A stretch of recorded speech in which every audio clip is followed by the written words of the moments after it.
Jessica and Martha, two Latina therapists bringing awareness to the Latino community. By exposing, breaking, and healing generational cycles. Thank you for being here.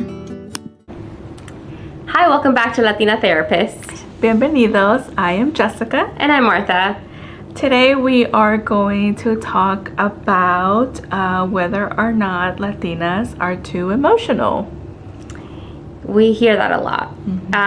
Jess and I were just talking about how some of the patterns that we see in our culture and our sessions, our clients, and we started to notice a lot of patterns with women coming into our therapy rooms and saying, I'm considered too emotional by family, friends, boyfriends, partners, outsiders. And so we started talking about the many different stereotypes that Latina women experience in their lifetime. And a big one is that we are too emotional.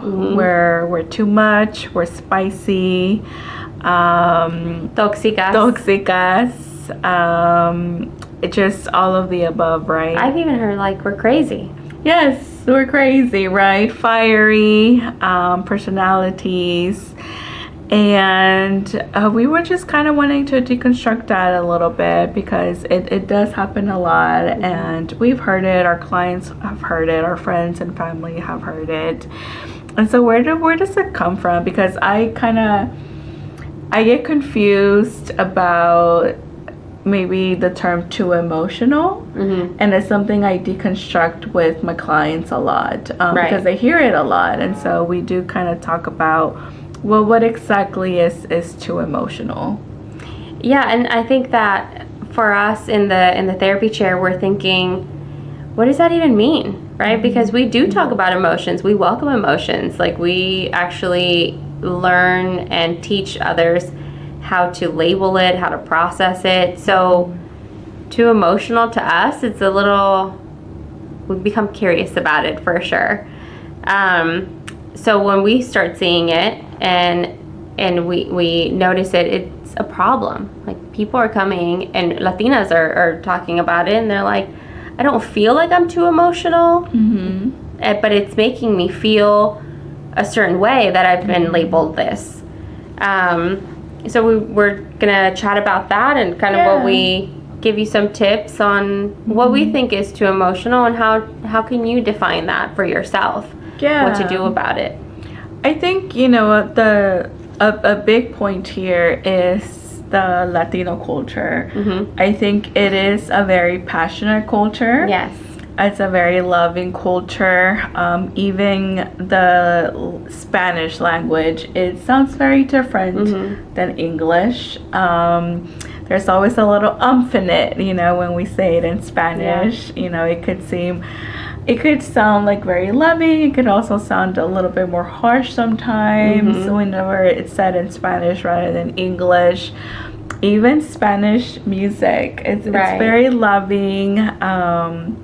It's usually about love, good love, heartbreaks, backstabbing, but it's usually a very loving language and culture. Yeah, I don't know about you, but I don't curse in Spanish. Oh, really? Do you? Yeah, it's because of that. It sounds harsh. It sounds harsher, so I can curse like a sailor in English, but in Spanish I'm like, oh, it's a little too much for me. But that's the intensity of our language. I agree. Like one of the, I think, cuss words that's coming up, like, like people say like, oh, that motherfucker, right? And it's like, okay, cool. But then you say hijo de puta. And I'm like, oh. Yeah. And I was just like, oh, okay. Right. Or even like non-Spanish speakers, if they hear like Latinos from Cuba or from Venezuela or something, that it's like really fast and there's a huge tone to it. Of course they're going to be like, are they angry? And it's like, no, we're just having a conversation. But that kind of leads us to be considered and labeled as, oh, you're too emotional. And it's like, yeah, I'm just being expressive. Right. Just sharing my feelings. Mm-hmm. And if it comes out in Spanish and it's a little bit more insinuated, or it's just because of the language itself. Yeah. At times.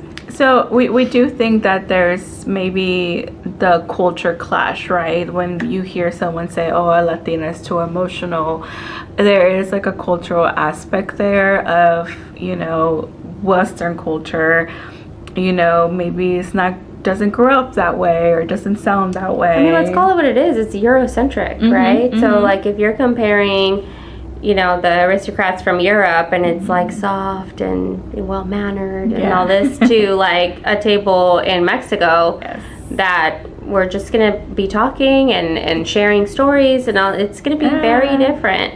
Loud Laughter, a good time. Yeah, it's going to be a good time. So if we're being measured by a Eurocentric culture in the U.S., of course that clash is going to exist. Yeah, and even that term and that language, right? And so, I think that's a big factor in this. Like, there's cultural clashes that, make, terms like that, make it into a negative sometimes, make our culture and how we interact and how we love seem like too much. Right, yeah. We can definitely be pigeonholed into the othered, which, I guess we are. Yeah. But then we realize, our family, who is part of the same culture, is also calling us too emotional. So that is a point of exploration. Like, what do you mean by too emotional within our own family that is evaluating us with the same structure? And I think that sometimes we can be. Sometimes we are too emotional, and just from our experience and from a conversation we've had previously from it almost stems from not being aware of your own emotions and not speaking up for yourself or being able to identify it with enough time. Yeah, and I think those are two different points, right? But I think they're huge points. Like, we have family members and our clients have family members, and our culture of being told too emotional. And so I think exploring that, right, that one of the factors is that usually for like first gens, or even some people are just not emotionally in tune. And so for a person that's not so emotionally in tune or aware, it is gonna appear too emotional for them, because there is such a thing that sometimes people can't handle that, right? And then on the other end, on the other side of it is, I think what is being labeled as too emotional, and this is something that I've talked about with clients with, it's maybe the delivery of the emotion. And so sometimes emotions get a bad rep of that the emotions are bad, that is too emotional. But what I think then happens is that the delivery, maybe someone was yelling when they were sharing their emotions, someone was maybe throwing something, or maybe someone was not communicating or shutting down. I think it's the way the emotion gets expressed and the emotion management that happens or doesn't happen, then it becomes too emotional, too much. I think one of those things, and we can put names to the emotions, right? So most of the time it's going to be anger, anger or sadness. But to make it easy, and a better example is when you become too angry, it's okay to feel anger. It's okay to express anger.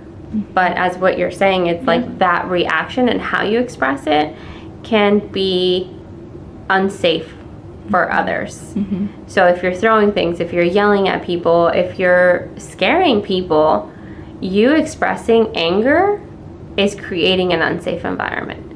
And that can be seen as too emotional, and it could be problematic. And that's something that, then you learn, like you're saying, like manage it, learn a different way, prevent it even, but not the emotion, the delivery of the emotion. Yeah, the emotion is not the bad guy here. They're natural responses. Everyone feels emotions. There's not a good one, there's not a bad one, you know, it's just how we deliver them and how we communicate them, right? And so, you know, a big factor of this is learning how to communicate your emotions. So a conversation can happen, and even maybe you're not having the best day and it escalates, really having those management skills.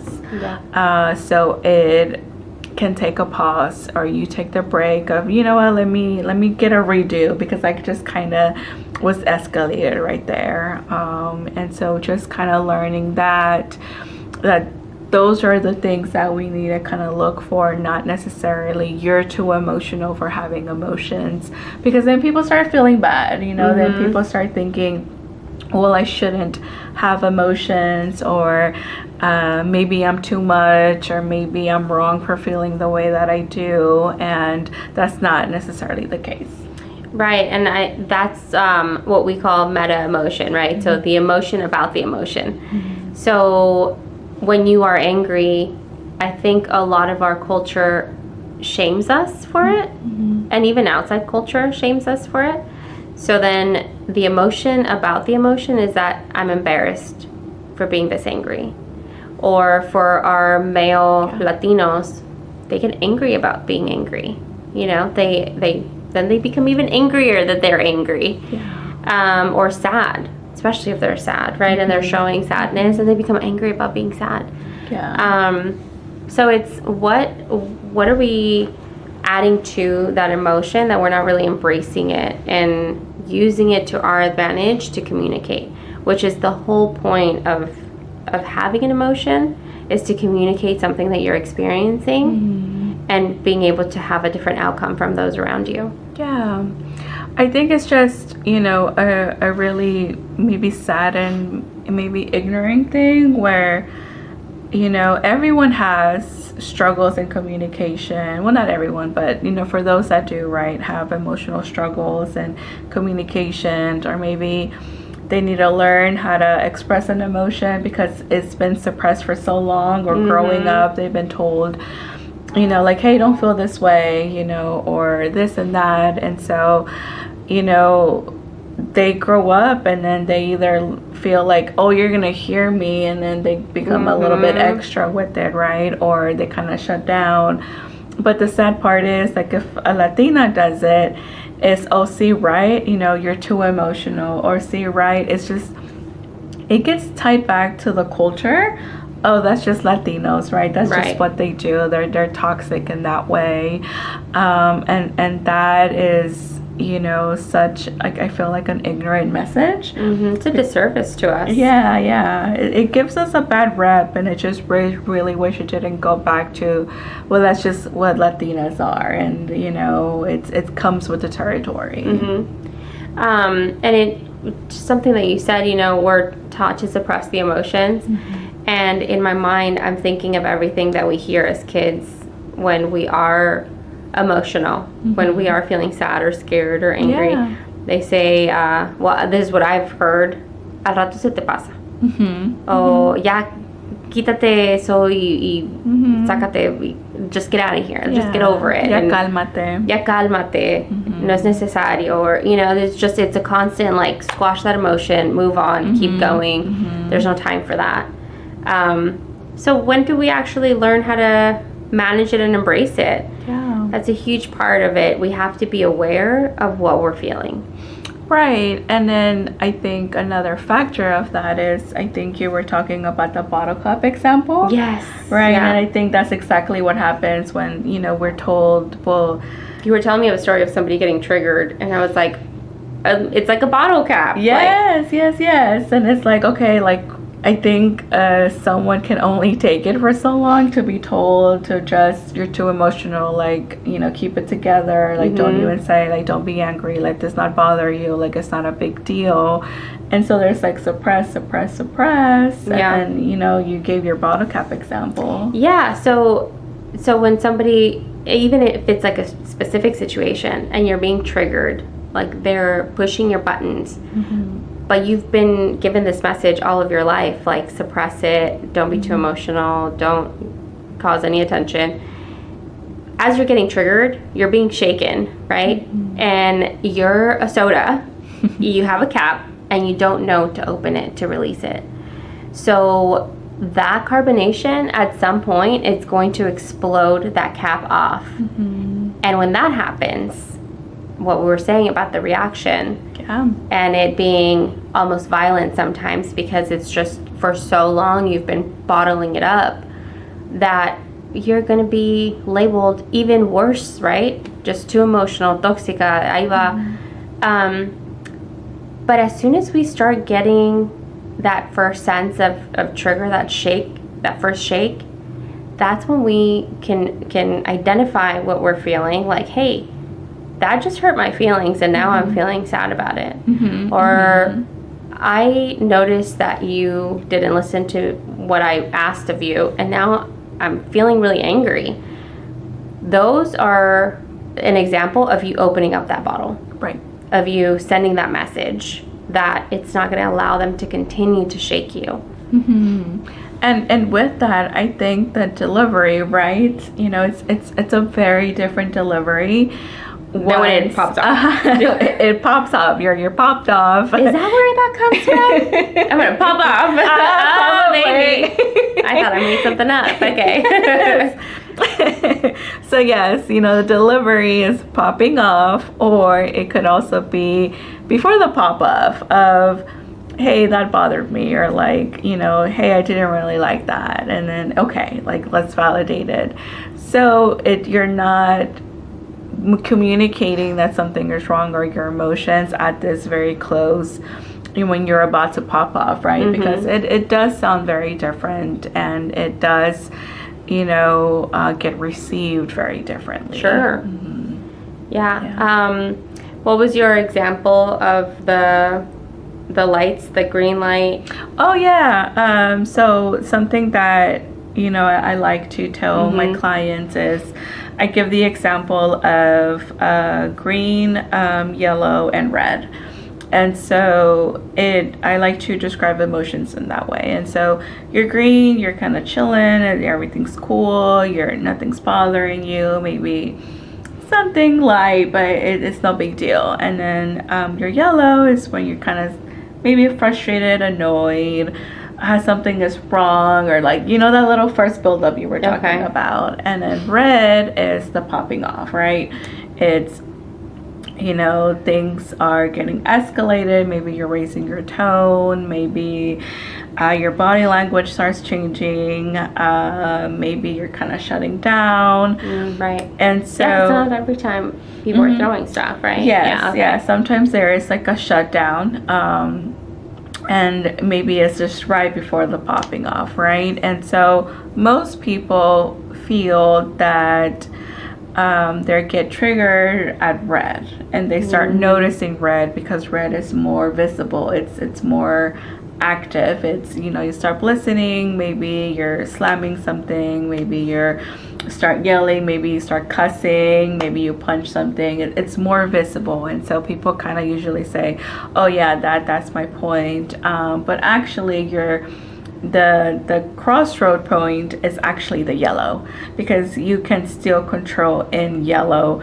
Red is what maybe someone would say too emotional. Red is maybe too much, and it is intense, right? And so to help, you know, not be labeled that way, or to help, you know, decrease the shame and the emotion, or, you know, what's bothering you, or to kind of improve validation, hopefully, is to catch it in the yellow. So, you know, like, hey, like it's not that you're too emotional as a human being, is that like anyone, you got heated and it's time to cool down. And I think that's what's happening. And then Latinas just get the bad rep of like, oh, they're too emotional. But everyone gets heated, like a car. You know, what happens when a car gets heated, it stops working. And so we're kind of in that way of, we do get heated, we just need to catch it just in time so we don't shut down, or we do things that we regret, or, you know, we start kind of making those stereotypes maybe reality for someone, even though that's not what's happening. Right. Yeah, no, that makes sense. I like that example of like know where your yellow is, because that's where communication can actually happen.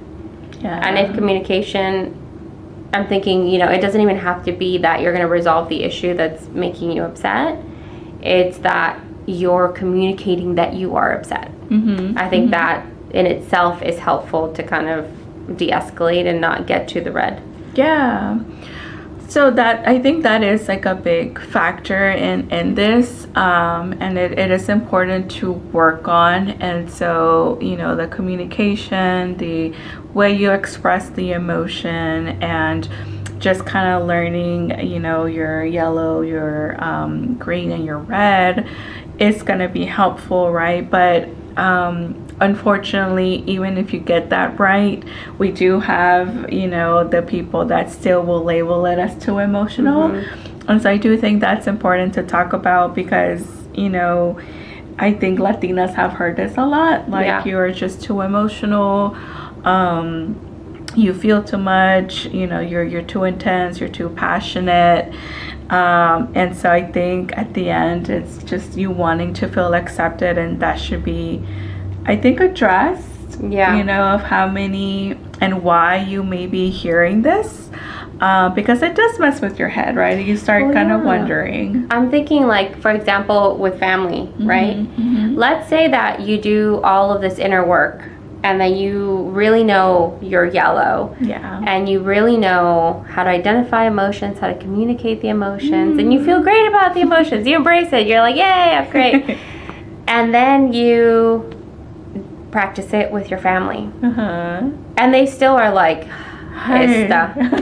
There she goes. Like, she's always talking about her emotions. Like, she's too emotional because she's talking about her emotions. Even though you're being really productive about how you're talking about it. Well, that element of it, Jess and I were talking about, we're like, at that point, you're surrounded by people that are not emotionally in tune. And now you're considered emotionally intelligent. And that's a clash in itself. Yes.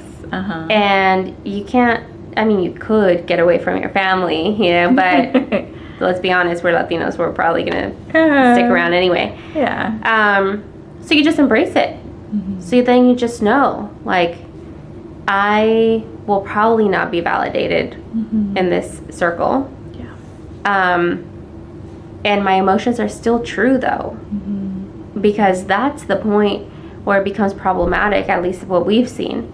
We are emotional, we have emotions, we embrace it, we express it, and then you're still almost gaslighted to say, like, that's not real and you shouldn't be feeling this way. Or brushed off, dismissed, and then you're left wondering, like, well, is it me? And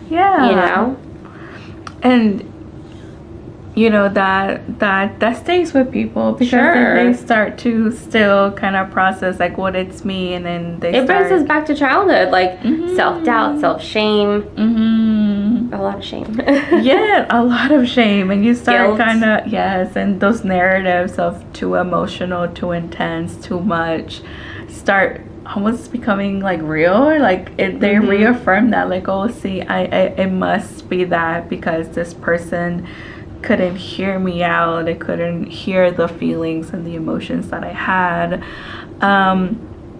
But that I think just putting that out there, that emotions are hard and they can be a lot.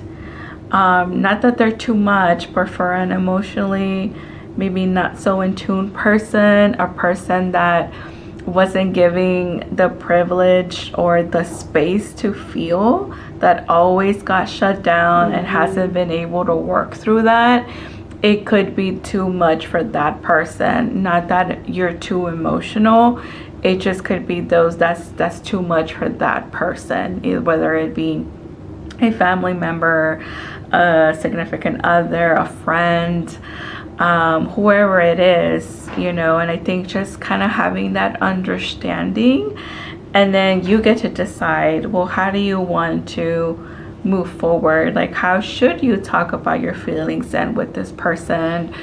Do you maybe not want to talk about feelings? Do you want to trust them? Do you want to bring that to their intention? That would be up to you. But you know, that happens quite a lot, right? Like the emotions could be too much for someone. What do you think about, let's say somebody is emotionally unattuned. Mm-hmm. They don't understand. They're not going to, you know, for whatever circumstances you just mentioned. You share your emotion, and ideally, you're expecting the other person to understand and validate. Yeah. Maybe correct. Yes. Right? You don't get any of that. I wonder what you think. Is it enough for the person to just express it? I think that depends what they need out of that relationship.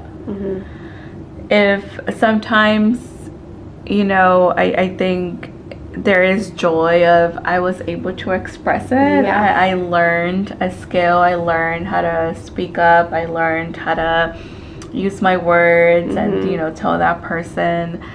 And I think sometimes it is enough, but I think sometimes it's not too. Okay. Because they really need to be seen by that person, and they're not being seen when they don't get validated. Yeah, and it just tells me, like, sometimes some of those people are just not. Yeah. Sometimes they're not going to. I'm thinking of, like, old school grandpa or something, you know? Like, somebody that is just like, you're never going to get it. And you just kind of, you need it. But yeah, I wonder if there's more like empowerment from knowing and accepting that. For sure. You know, I think, you know, I see it a lot with clients. They'll keep trying and trying and trying. And then we kind of process like what makes them keep trying and the results they've seen.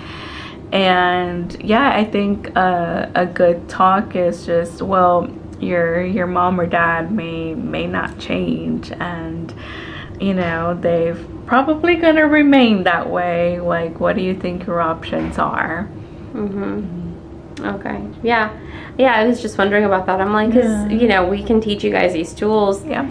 It's going to maybe backfire in certain circles, like we were saying. You know, if you're the emotionally intelligent person and the others are still not on board yet. But what do you get out of it anyway? You know, even with having people around you that don't understand it quite yet, I think that there's a benefit either way of just you being empowered and really embracing your emotions, so that when you are labeled as too emotional for whatever reason by whoever, you understand it's not necessarily that I'm too emotional, it's all of these other reasons. And I'm completely okay with how I expressed it, because that was the point of me sharing my emotions. It's communicating them. And I think it gives such a relief, because if you think about it, like when someone is labeled as too emotional, they are the problem. Right. Yes. Like the problem is them. They're too emotional. Their emotions are too intense. They're doing something wrong, and that feels really crappy, right? And so they're being told like, hey, you're too much for me. You're the problem. You need to minimize it. You need to suppress it. You need to tone it down a little bit. And so you feel like, man, I'm too much, right? But when you start seeing like, well, not necessarily. I think it's more, are this person able to hear me? Like, are they emotionally available, emotionally present? And when we kind of see it that way of like, just in tune, not in tune, instead of you're the problem or you're the problem, it almost gives like this sense of relief of like, oh, like it's not that I'm the problem, it's just we have this clash here because emotionally we're different. We communicate differently. So it becomes about the communication, about being vulnerable, of how open you are, how much you're listening and how much you're not listening, what you can do, what you can't do. And that, I think, relieves a lot of people when they kind of start realizing, oh, like I'm not the problem. And you have to get there. Yeah. Right? You have to get there first. Yes. First, know your emotions. Yes, for Right. sure. Mhm. For sure. Well, we hope this was helpful for you. Let us know. Subscribe to our channel and let us know what you think in the comments below. We always love to hear back from you. Yes. See y'all next time.